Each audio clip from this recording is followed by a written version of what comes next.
Along an old pilgrim's road, a lonely wayside cross stands in the shadow of a great oak. In this build, I make a medieval stone cross from fired clay and an old oak from copper wire, plaster, lichen and sawdust. Please join me from beginning to end.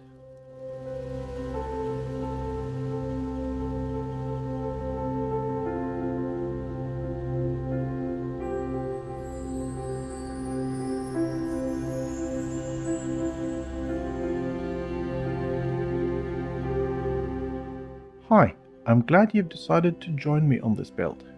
We start with a cross and as you can see I'm cutting it from 1 mm thick clay.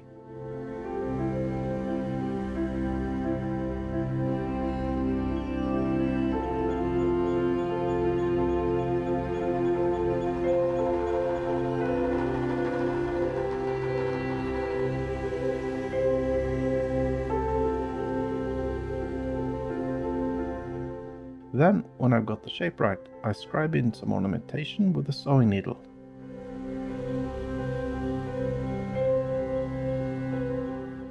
After that, I dry it and scrape off the rough edges, before it breaks and we're back to the beginning. The second time over, I get a little further. I add bits of paper to darken the clay as it burns, but instead the cross explodes because I didn't dry it out enough.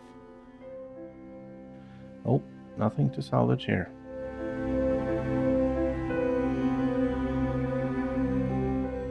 Right, attempt number 3, and I'm getting the hang of it.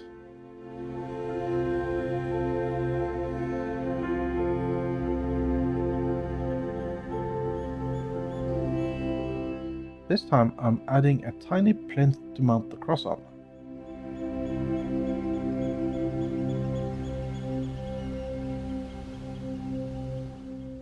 I make sure to dry it out properly and this time it works.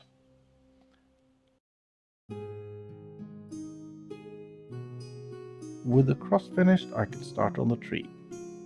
Here I use copper from an old appliance that has given up the ghost.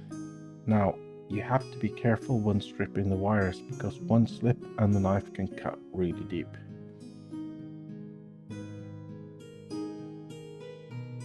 You fold the wire and keep a loop in the middle. This is to make it easier to handle and it will also form the roots. Then it's just a matter of twisting and separating the strands into branches until you have 2 single strands of copper left at each tip. Leave these 5 to 6 mm long. They will form the mounting points for the fine outer branches, which are lichen.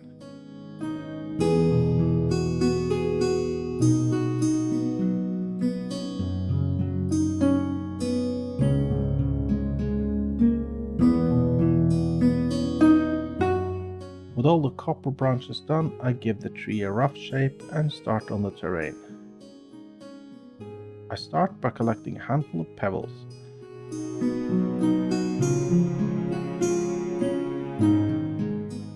I use naturally eroded stone I've picked in nature, but you can use any gravel you can get your hands on. With the pebbles on the tree I make a rough composition and then I start mounting the pieces.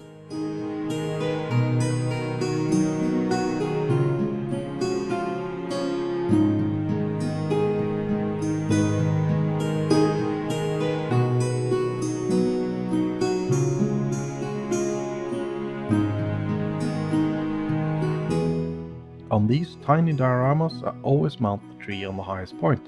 This is for aesthetic reasons, but also because it makes it easier to handle the finished model without touching the branches and breaking them.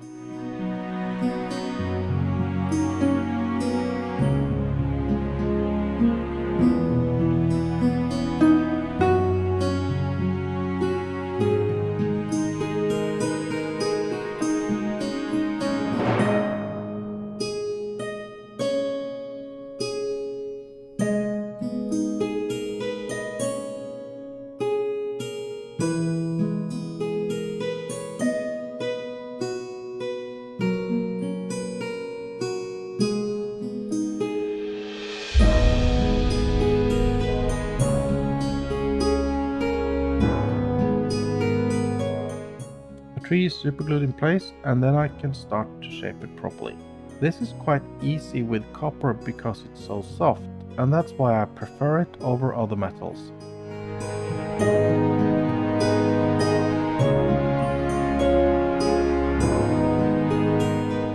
Once I'm happy, I cover it with a film of Lineco archival museum quality PVA glue. This is to ensure that the copper doesn't oxidize and degrade the model over time.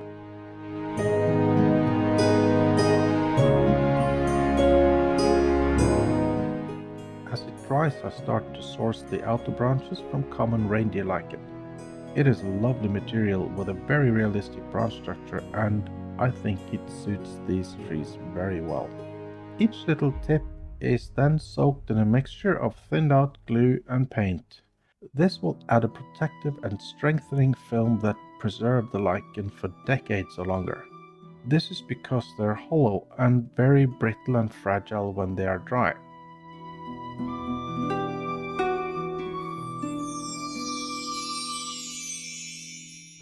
Now I go back to the tree and I cover it. I use the same mix of filler and glue I used to mount the rocks on the base to add strength and durability. Then I sprinkle the tree with fine painted sawdust. This creates a nice bark texture. Once done, I can start to fit the lichen. It threads onto the single copper strands like gloves.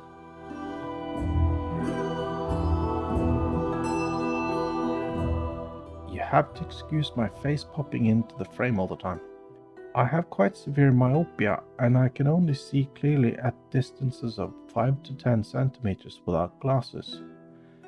And I make models in 1 to 200 scales, so yeah, that's why you constantly see my nose and an angry looking frown. Sorry about that.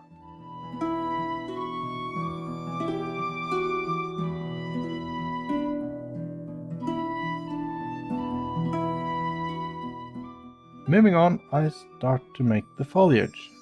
I use sawdust that I sift through the finest mesh I have, which is 40 holes per inch. Then I soak it in paint and dry it for 10 seconds at a time in a microwave. 40 holes per inch is the perfect size foliage for 1 to 200 scale. Bigger and it breaks the illusion, and smaller it becomes a powder. Now the branches are fully dry, so I can soak the entire tree in a thin mix of paint and glue. It takes several goes with drying in between, and it makes an awful mess.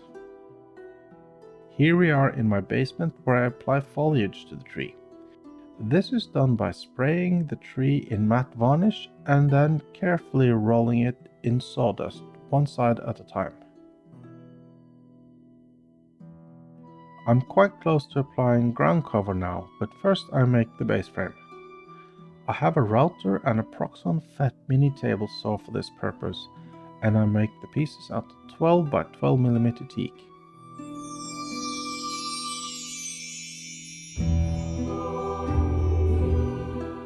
Then I glue the pieces up in a jig. Once dry, I sand it and off it goes to get varnished.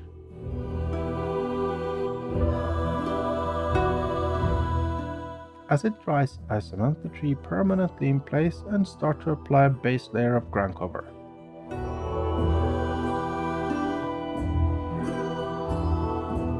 This is also pre-painted sawdust, but in a different shade than the canopy.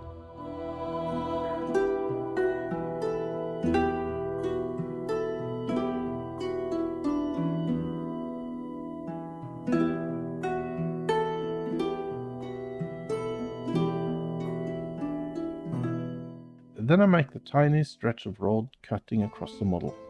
For this I use finely sifted sand.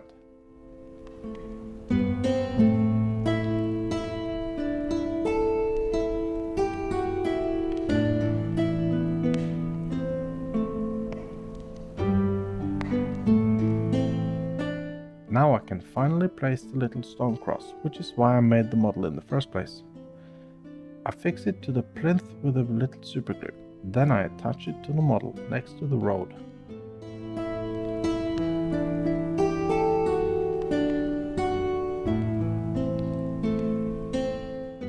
It it's a little hidden away, and I want it to be because I think it makes the model more enjoyable to look at when you have to search a little for the details.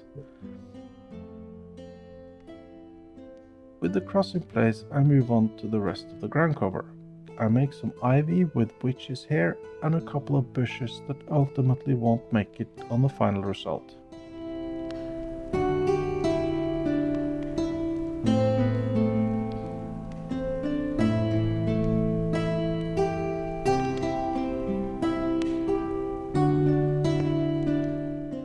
The base frame is finished and I can now do the most satisfying thing.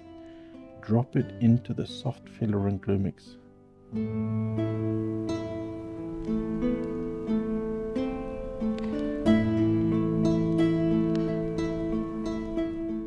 I let it set but not completely dry, as I have to peel off the masking tape and finish the edges.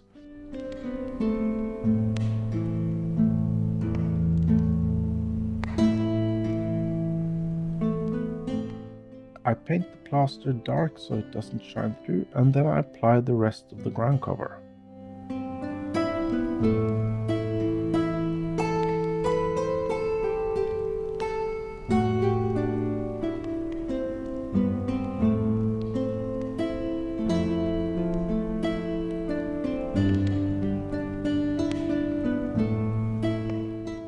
This done, I can now add a bit of color with some pink and yellow wildflowers.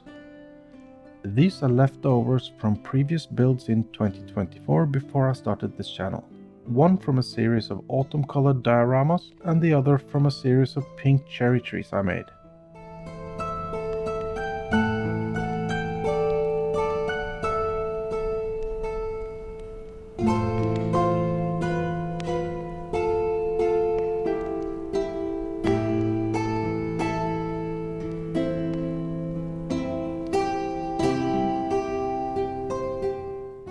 Final touches are a couple of real moss-covered tiny pebbles next to the road.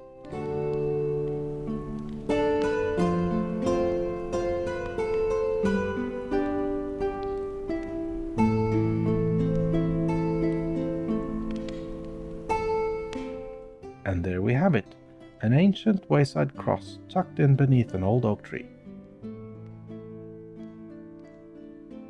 Thank you for staying the distance, it really means a lot to me and this channel. Please like and subscribe so you don't miss the next build.